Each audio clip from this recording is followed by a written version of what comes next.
Hello, friends. Welcome to episode 26 of the Your Story Within podcast.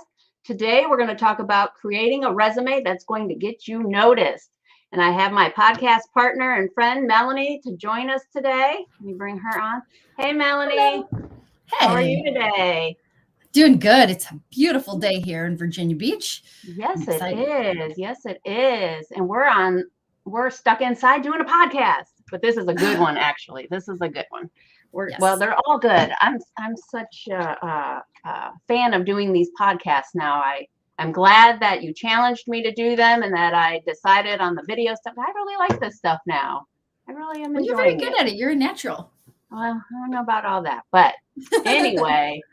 All right, friends. So there's so many things I've been noticing with some of my clients when it comes to resumes, and I'm glad they're contacting me because their resumes are not formatted in the modern job format. You know, the modern job search, you have 6 seconds to sell yourself. And in that 6 seconds, you know, people are like, well, why? It used to be 11 seconds. It used to be 30 seconds years ago. Well, our attention span, one, has changed and technology has changed. So the tools that they use today, recruiters, hiring authorities, companies, whatever you want to call it, the tools they use today have streamlined the process. So you upload your resume, it goes through a system, it gets a system check, and then you also get the computer check, human check. You know, so 6 seconds. If you don't impress a reviewer within those 6 seconds, you're not going to make it through the cut, because guess what? There's 250 on average other resumes for one single job. That's on average. That means there could be a lot more or there could be less. I say less because sometimes what companies will do is they will narrow or limit. Well, I need more coffee today, Melanie. They'll limit the amount of resumes they're willing to accept. I know USA Jobs sometimes for the federal government jobs, sometimes they'll only accept 50. So the deadline may be a month long, but they say we're going to accept the first 50. So anyway, that's a topic for another day. But quick question. Yeah. How many do you think get knocked out in that, like on average, if 250 apply, how many typically make it through the computer screening and then the personal screening? Is there an average for that? Ooh, yeah. So it really depends on the industry, but you're looking at maybe 50 getting through, okay. 50, the first screening. And then I know even when I worked at a military command, now this is a federal job. These are people trying for civil service jobs. 10. Wow. Yeah. They try to narrow it down to 10 because they do a lot of internal reviewing. And let me tell you, folks, they're going to go out and check. They're going to look at your resume. If they think you're a viable candidate, they're going to start checking on you via LinkedIn and other social media platforms to see what kind of person you really are. And again, that's a topic for another day. But I did some rough math, and I think that's 4%.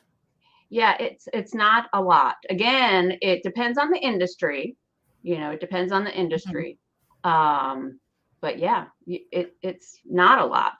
So you have to do things with your resume to help you stand out. And that's why I'm going to talk about today, creating a visually appealing resume that will get you noticed. So I'm not going to talk about the content of your resume, the wording, verbiage, whatever you want to call it. I'm not going to go there today. That will actually be next week. So tune in next week and I'll tell you what you should and should not have on your resume, words you should not use. If you're using responsible or accountable for whatever, please take that off right now. Don't use that. And I'm going to tell you why next week. So make sure you tune in next week. But today we're going to focus on the visual appeal, today. All right. So why visual appeal? Why do you think I'm going to talk about that today? Well, isn't it because it's got to be eye-catching because you only have 6 seconds to sell yourself, right? Is that part of it? Yes. So you don't want to be boring. Huh? How do you create a resume that can be read in 6 seconds, like visually? Right. Hold on 1 second. You know me and technology. I got to get all my stuff here so that we can bring up everything so I can show you what I'm talking about. So anyway, yes. So how do we do that? Yes. Well, I'll tell you, I use a proven format. I call it my 3x3.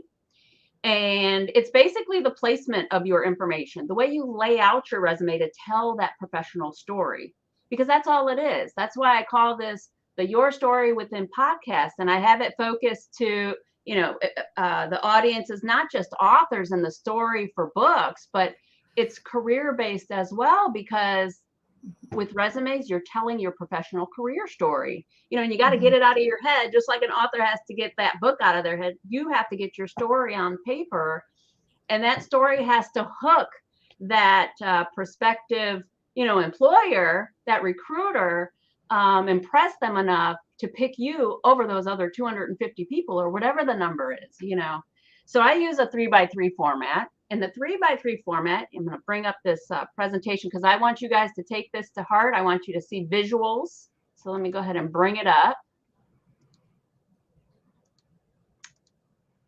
All right. Give me just a second here.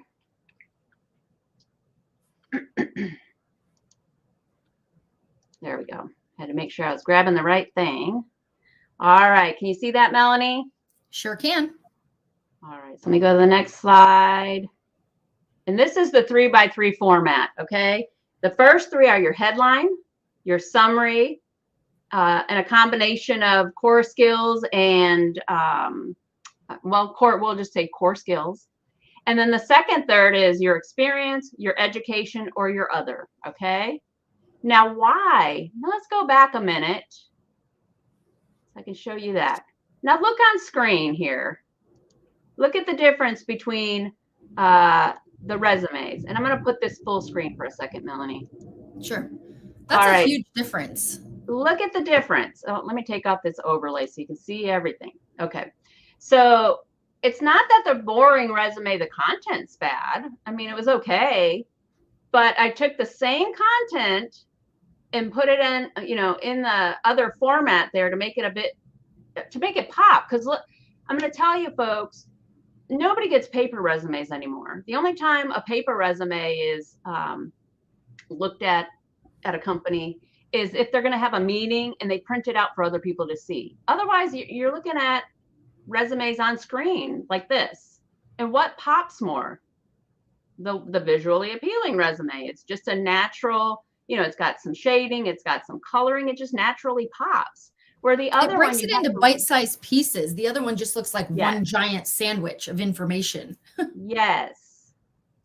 So you really want to make sure that when you're putting your resume out there, that the content is good. Again, we'll talk about that next week, but that it first catches their attention, that it looks good. Some of you may have signed on for the author stuff when I talk about book covers. You may write the best book in the world, but if your cover isn't good, it won't entice people to even open it. It's the same with the resume.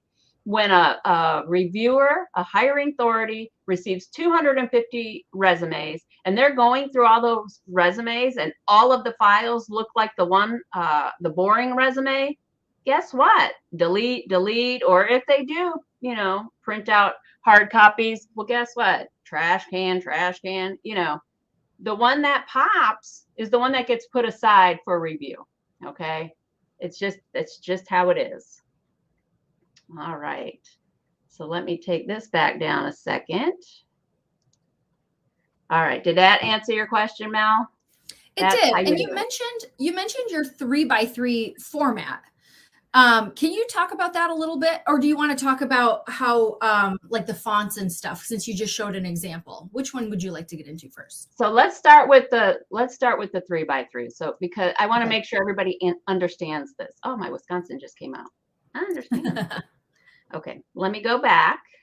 All right, so there we go. We see the visually appealing. We got the proven format. So here's an example of what I'm talking about, folks. Let me get it up there. How's that look, Melanie? Perfect. Okay, so here's a headline. Okay, it just basically says what your expertise lies in. So in this case, it's human resources and training. So state that. Make it clear right up front. Don't make them search for what you're an expert in. The summary is just your value proposition. What do you bring to the table? Now this one needs to be beefed up a little bit, but I want you to see where it goes on the resume. Again, we're going to talk about how to make that wording pop next week, but that's where you're going to put it. No longer do you use objectives. Reason being is the objective for every job seeker is to get a job. Okay. So no need to do that. Use that space for the summary that supports that headline that you're an expert. Well, what are you an expert in? Okay. And then those core skills down here, list out the specific areas that you're an expert in. Lean Six Sigma, new employee processing and onboarding, process improvement, project management. That's going to make your resume keyword optimized without causing red flags in systems, because you're supporting everything you're putting on there. So your core skills supports what you said in your summary supports what you said in your headline. Okay. That's what you're selling within 6 seconds. Now, I know up at the top here, you're going to see, put your purpose statement here. You don't have to put a purpose statement. I'll talk about that next week. Some people call it your why statement. The whole point of putting something like that on your resume, again, it's not required. I'll talk about it next week. But the whole point of putting something like that on your resume is simply to draw the reader in. Well, what is this person all about? Oh, I see. Oh, that's kind of cool. Oh, then you go to the headline, then you go to the summary, then you check out their core skills. You know, it's a story unfolding. Okay, that's all it is. All right. So what are some other headlines? What do they look? Sometimes you can just put professional, and underneath, you know, list a couple of items. I wouldn't go more than, I try to stick to 3, to be honest, but you can go up to 5, and that's why you see some of the examples have more. But what are you a professional in? Higher education, management. What kind of management? Well, programs, services, resources. Also training. Okay, here's another one. Internal audit executive.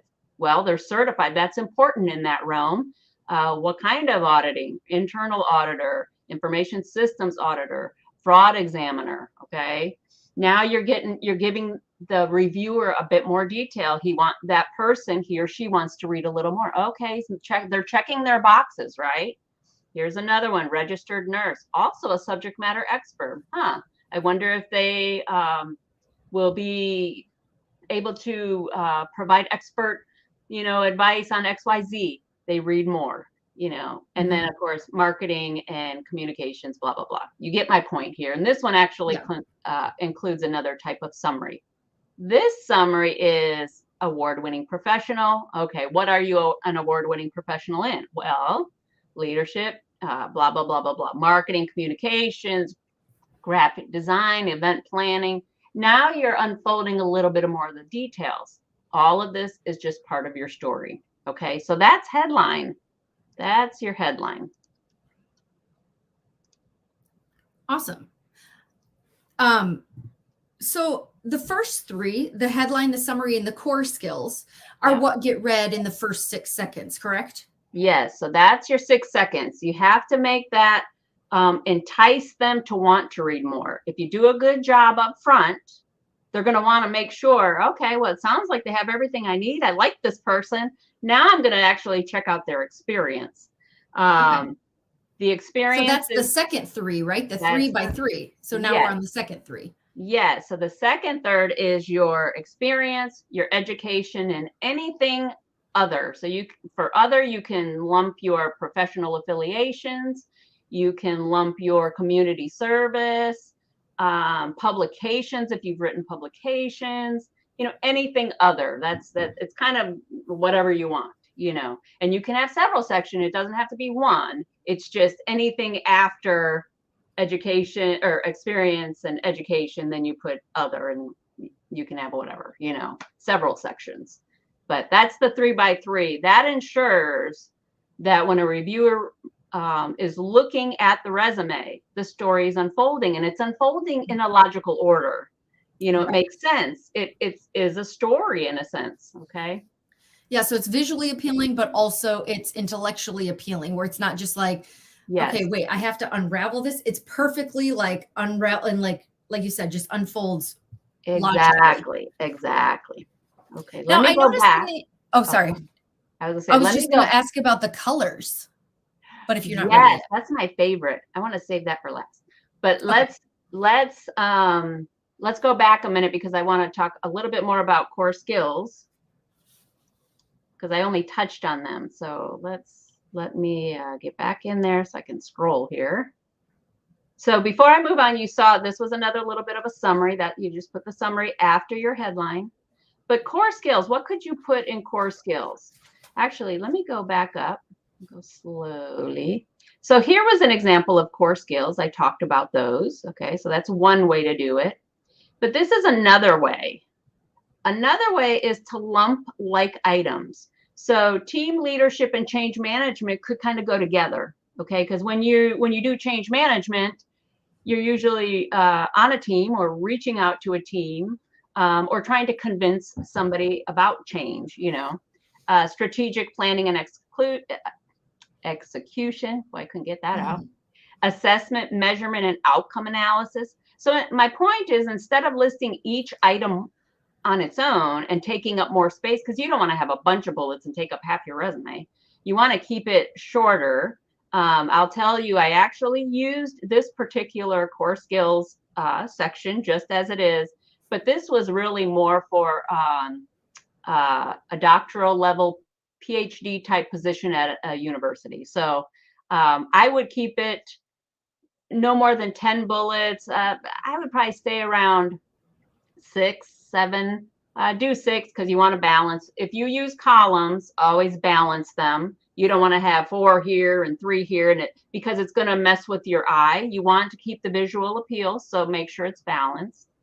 But yeah, so core skills, that's how you can do that. Okay, let me see. All right. Let's jump into fonts, Melanie. I want to talk about some fonts because I've been noticing that people are using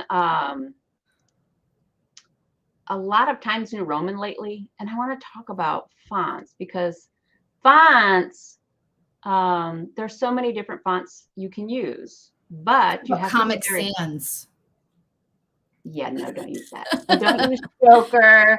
And what are some of those other fun ones? They're fun if you're creating a poster for an event. Papyrus, right? Or papyrus or whatever. Papyrus. Whatever. Papyrus. Yeah. Papyrus. Yes. So you want to use fonts that that people have on their computer, because if they don't have the font, guess what's going to happen on the other end? It's going to come through all garbled, or it'll be replaced with a really strange font. There's no guarantee that it'll be replaced with something decent or even remotely close to what you tried to send. And that'll mess up all your spacing and everything too when they see it. Yes, it will. Yes, it will. And fonts are wonderful because fonts alone can make your resume look different. Well, I'm jumping ahead of myself, but just the font you use for your headers, your section headers, and then the fonts you use for your text, just changing those up can really set your resume apart, really make it visually appealing too without doing anything else, So I love fonts for that reason, because they're just so much you can do with them. For instance, and I'm going to show this in just one second. I can't tell you how many times my long-term career people try to shove 20 years worth of their career history on a 2-page resume, 1-page front and back, and they send the resume with a 0.2 margin all around. Half of it gets cut off on my printer when you print it out because it's not going to come through, and it's so jam-packed. They're using like 8 and 9 point fonts. You can't hardly read it. And it's because they're throwing so much on there, and it's not readable. So a visually appealing resume must also be readable, folks. You have to make sure that people can read it. Is there a font size that is kind of like, what's the range for font size that, and I'm sure it depends on the different font, because some fonts are just naturally smaller, but what is your guideline for that? So I'm going to bring that up because I want people to see again. So let's go back. All right. So first, I want to talk about serif or serif. I don't know how you say it. I've never known that. I've heard serif. I don't know. I've heard serif. I've heard serif. We'll go with serif. Okay. Serif are the fonts that have those curves kind of at the end of the letters. See how the S has that, and you see the bottom where you have sans serif has no curves at the end of the letters. Well, given that most resumes are viewed on screen now, whether it's on people's phones, whether it's on an iPad or a computer screen, when you have the serifs and those curves at the end of the letters, it can tend to cause shadowing. And when your whole resume is using, say, Times New Roman, which is a serif, it makes it hard for the reviewer to read the resume because, again, those curves cause that shadow, and especially for people like me who wear glasses, it just doesn't make it crisp and clear. The sans serif with no curves is best. So what are those? Well, I recommend these common fonts. Sometimes you'll hear them called universal fonts. So here you go. I won't read them all out, but you can see them there on the screen. Calibri is a popular one to use for your resume, Arial as well. But Melanie, you talked about size. And so let's look at the size. Let me jump to that. Oh, did I not? Oh, shucks. I didn't put it on this one. Well, let's jump to text appearance, and then I'll find that thing and bring up the size thing because you guys really need to see it. So jumping to text appearance, larger fonts look like this. But remember when I said you could do changes without making like significant changes? So if you just bold a font, look at the difference. Larger font, bolder font. And contrast, if you want your section headings to stand out or your heading in general, like your personal contact, your name, whatever, you can use a contrast, which is kind of what I did. Let me scroll back up. I don't want to go too fast and make you dizzy, but which is what I kind of did up here for Sally under the visual appealing resume. Now let me see. Let me come back out for a second. Pull that down. I am going to see if I can bring a PowerPoint up real quick. So bear with me because I really want to show you guys that font size because it is important. Let me see. Yeah, definitely. I mean, I've gotten it's not a resume, but right now with school, you can tell when they're just jamming so much information and the writing is like this big and you're like, oh my goodness. Yes, it makes you not want to read it. But I can imagine like with a resume, it shows that you don't have the, it speaks to you didn't specialize your resume for whatever job that you're going for because you're just going to throw everything and hope something sticks. Whereas exactly like we've talked about in the past, resumes you can't just use the same resume for every single job that you apply for. You should have a master resume, and your master resume might be a little bit bulkier, but you don't ever submit that, right? That's correct. You pull it and make it look nice and neat, and just the stuff that applies, like, applying for a job in communications, you're not going to necessarily list your experience as a wedding singer. You know what I mean? Exactly. So there are things that you can take off your resume. Right. Okay. I'm going to put this. I'm almost done. I found them. I'm trying to get it where you guys can see it because, I'm trying to show how the different fonts really look in comparison to other fonts. So I got one more thing to add, and then we'll be cooking with gas here, friends. I apologize. I really thought I had already put those in there, but apparently I had not. So sometimes you get excited, with things and miss the most important items. All right. I do things in my head and then forget I haven't actually done them in real life. Right. Yeah, me too. All right. I'm going to save this again.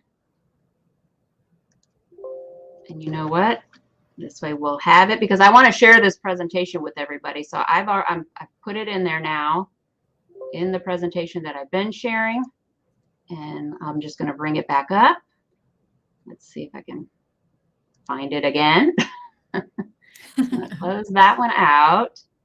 Thank you for your patience. And I'm glad Melanie's a good talker. Yes, I could tell a story. There we go. Well, I'm excited to also talk about color. And I know that you have that on the list as well, because I always thought that color would come across as, I mean, I love color, but I always thought the color might come across as unprofessional. But I'm sure that there's a tasteful way to do it. And I know that you know how. So I can't wait. That's my favorite part, I think. Well, all right, let me come back on and then I'll share. So color, people are so afraid to use color. Okay. Don't be afraid to use color. As you saw on that sample of the visually appealing, I used color. Mhm. Now I didn't go crazy. I used blue. Okay. Blue was my color, but I also used gray shading. You Mhm. can use shading. You can use color. Just don't go crazy. It's not recommended to use red. Red can take away from things. However, red is great for an underline. Mhm. Just don't use it for shading or for a main box, you know.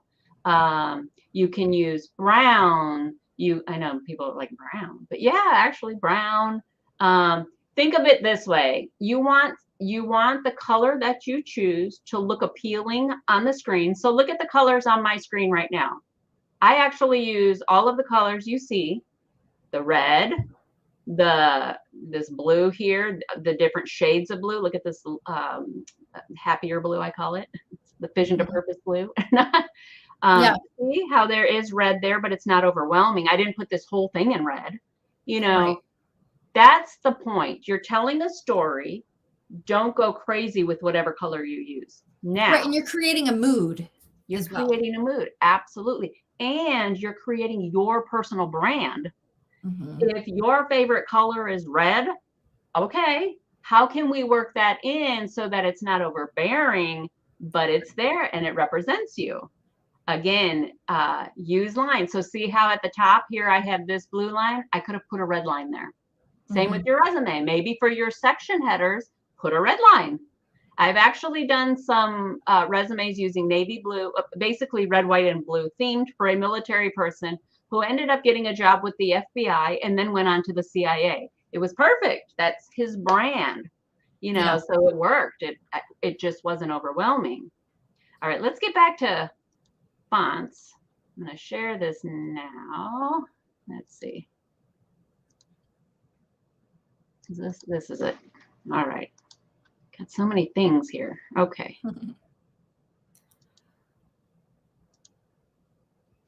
All right. And thank you for your patience while I did a lot of dancing. And then I'm going to jump back. And for Melanie with her gift of sharing. Okay. So look at the difference between fonts and look at the types of fonts. So remember we talked about the sans serif, those without the curves, and the serifs, the ones with the curves. Now look at the spacing on that. So these are all the same size fonts, 12 point. Okay. So what do you think would be best for a header, a section header? That Verdana looks pretty bold. Yes. Yes. So Verdana, maybe an Arial. Now serifs, as long, I don't like them for everything, but sometimes just, you know, to have that contrast on your resume between the headers and the text, you could use something different like that. Mhm. Now let's look at going smaller. Like you got to fit text on a page. Now what should you use? That's still Ooh. clear. Yeah, the Calibri is nice and clear. Yeah, at a And 9 I can point. see now how the Garamond, because I actually really like the serif fonts. I actually prefer serif Yes. to sans serif, but I can see in this 9-point font the Garamond is actually a little bit difficult. It kind of like meshes together a bit. Yeah, see how you can start seeing shadowing and it just doesn't look crisp and clear like Mhm. the others. So that's the importance of looking at different fonts on your resume. And that's why if you notice in your email, in the online tools that we get to use, you know, Google and Outlook and whatnot, their default is either Calibri or Arial.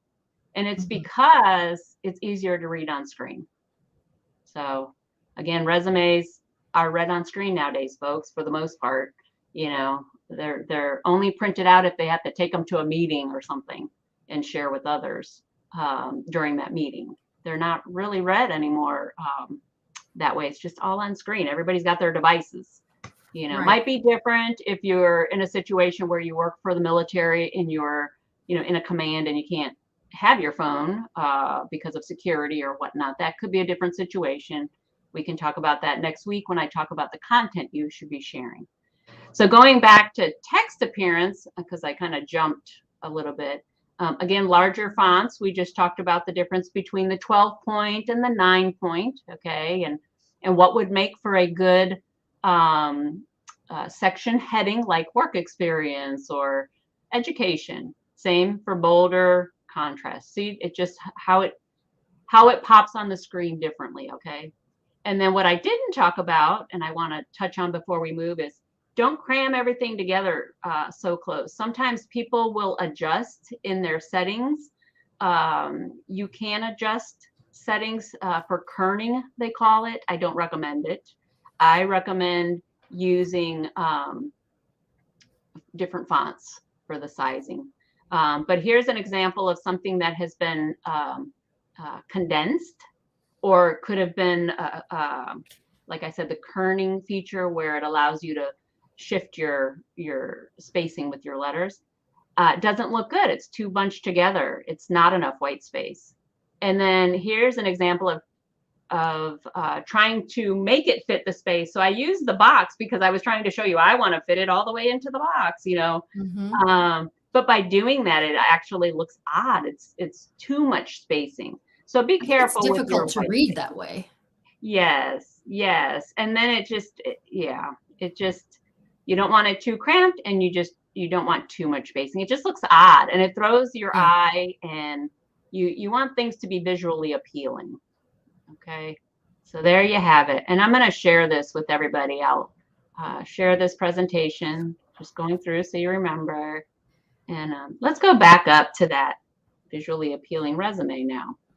You know, one thing we haven't talked about is balance. And I noticed that the Sally sample paper on the right, it looks very balanced. It's just like the other Sally sample, you know, all the paragraphs are kind of weighted to the left, and it makes it look heavier on the left. But the example of the good resume, it's very balanced. Can you talk about some of the ways in which you make a visually balanced resume?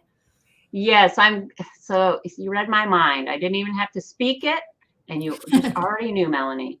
So that's why I went back to these examples, because you're right. There's a lot of spacing for the boring resume over here, and it's not balanced because there's more spacing to the left than to the right, and there's not enough spacing in between the headings. So summary, work experience. And you would see others if you could see the whole resume, but it seems too crammed together, in my opinion. Whereas the visually appealing resume is more balanced. The spacing on the second page for the margin was actually my fault. It's it was cut and paste, and I didn't show the full resume. So the spacing is the same as this front cover here, first page. You just want it to look clean, balanced. You want enough white space, but not too much to where it takes your attention away. On that first one, if you look at that second page, you see how there's just so much white space in that bottom corner. When people read naturally, I'm going to go back to, I'm going to get back over here with you, Melanie. When people read naturally, they read in a Z, at least in the United States. We're brought up to read left to right, and our eye tends to go down. And from even a graphic design, a visual perspective, it's a Z. You read in a Z. And so if you have things that you want people to focus on, you have to make sure that the way the Z goes, how it falls. So in this case, on that boring resume, the front's okay, it covers the Z, even going down to the left corner is okay. And then you got this big dead white space, and all of a sudden we're drawn away from it. You know, whereas in the visually appealing resume, it's all balanced. You can see all areas of the resume, and it's proportionate. It's appealing in the sense that the person used the space accordingly, didn't leave any big white spots, you know. Did that make sense? Am I conveying that correctly, Melanie? Yes. Yes. Okay, good. Because I felt like I was saying it over and over. But... No. And we can see it too. I mean, you're talking about how to make it visually appealing, and it's just very clearly more visually appealing. So yeah, it's the science of our brain definitely prefers the one on the right. Yeah. So next week, I'm going to, as part of talking through that, as part of talking through the content, I'm going to tell you how to lay that content out so that you have that page balance. Let's see if I can even see it here. Let me add it back up. Go full screen here. Yeah, I don't think we're going to be able to really see it, but if you can, you'll notice that city, state, and dates are to the right. You know, that's to draw the person's eye to the right, to read that whole line. You know, instead, where on the boring resume, everything is bunched up to the left. So you have the organization, you have the job title, you have the city, state, date, all to the left. It's all bunched up. It's just, you know, how you lay it out. So next week, again, we're going to talk about how you can lay things out differently to be to make your resume not only informative, tell the story with the right content words, but also visually appealing. So excellent.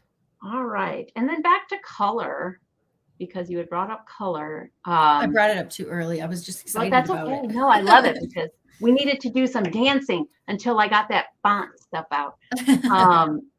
Yeah, so color again, use anything that is appealing, but don't go crazy. Like don't use neon green unless you're using it for a line or something like that, or a border or something, you know, don't go crazy. Or if it's like very specific to your brand, you want colors that I think are universally appealing, like blue. I'm so glad you chose blue because we wear a lot of blue working for, you know, doing stuff for Vision to Purpose. And blue happens to be my favorite color also. But I probably wouldn't have taken this job if your color was orange and I had to wear orange. Right. But you know what I mean? And also people should be aware, we've talked about this in the past, certain colors evoke certain emotions, and blue is a color of trust. And I know green is a color of like intellect or nature, and calming. You know, green is calming. Yes. Yep. Yes. And brown might be a color of like warmth and comfort, you know, and chocolate. No. Chocolate. Yes. If you want to make the reviewer hungry. No, I'm just kidding. Actually, red is a power color, but it has to be used judiciously and very. Yes. Yes. Yeah. Also, red and orange are they invoke hunger. So don't make the reviewer hunger because they're going to walk away from your resume. You don't want them to be hungry. You ever wonder why McDonald's and Burger King and Chick-fil-A, they use a lot of red? Yes, and orange and pink makes you crave. Taco Bell has it in there. Yeah. And you wonder why candy stores are always bright pink and Yes. Pink. Yes. Oh gosh. We got off track. I got hi Louise, how you doing? So all UVA grads are going to be upset by the orange comment. Okay. Hey, if it's part of your brand, blue and orange is completely fine on the resume. Just use the orange for lines. But yeah, you might make people hungry. So just stick with the lines. Yeah. Don't go crazy. My daughter's graduate from UVA. So yes, I thank you for bringing that up, Louise. Yeah. And Louise also said, this is a good one. This is timely. So she just heard on the news that some people won't even consider your resume without your vaccine status on it. In the past, yes, personal information was not to be included outside of your email, your email, your phone number, and your address. Well, now you don't even put your address. Now it's just city and state because nobody's going to send you a letter in the mail telling you got the job or you got rejected. They're just going to reach you through other platforms like your email, you know, which they couldn't do in the past. So as far as the vaccine information goes, I personally would not put it on there.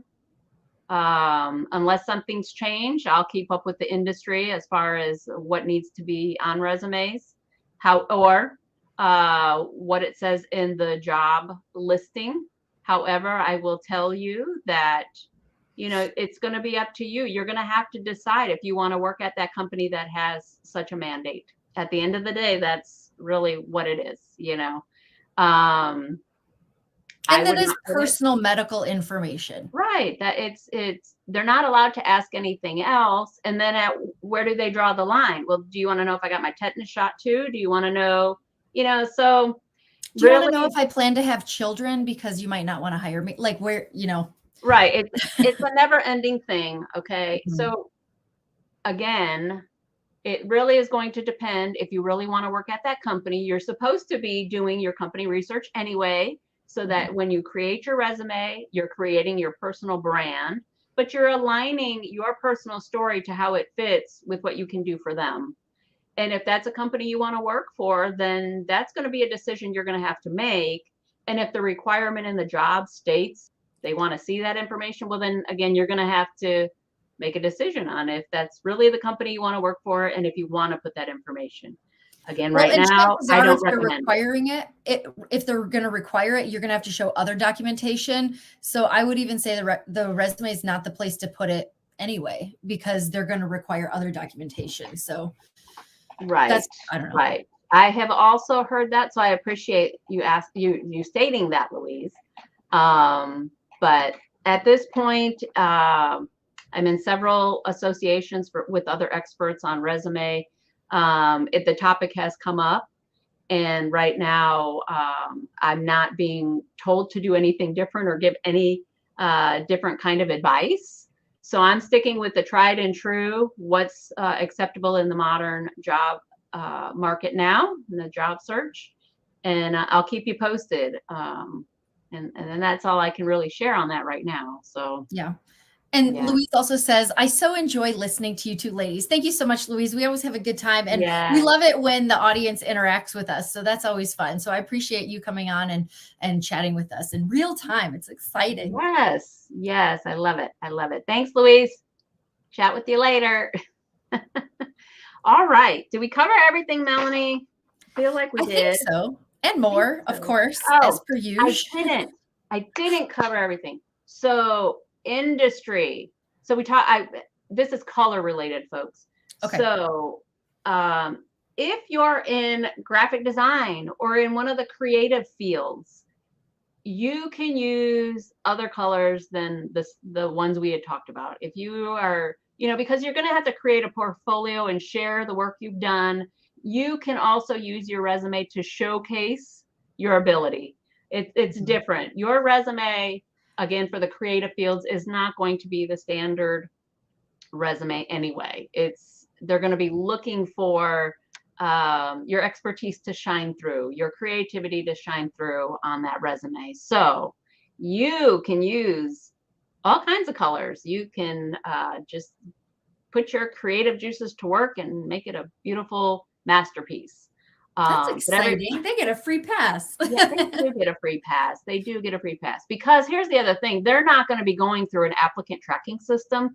They're going to typically, they're going to be handing their resume with their portfolio. Right. Their resume is probably going to be on a website that is their website with their portfolio example. So they're sending a link a lot of times in an email. So it's just different. And so I wanted to throw that out there, because I didn't want my followers who are also in the graphic design field or some other creative field to think that they were doing something wrong. No, they're completely off the hook with color. The other thing is, just make sure when you do use color, print it out, make sure it prints okay.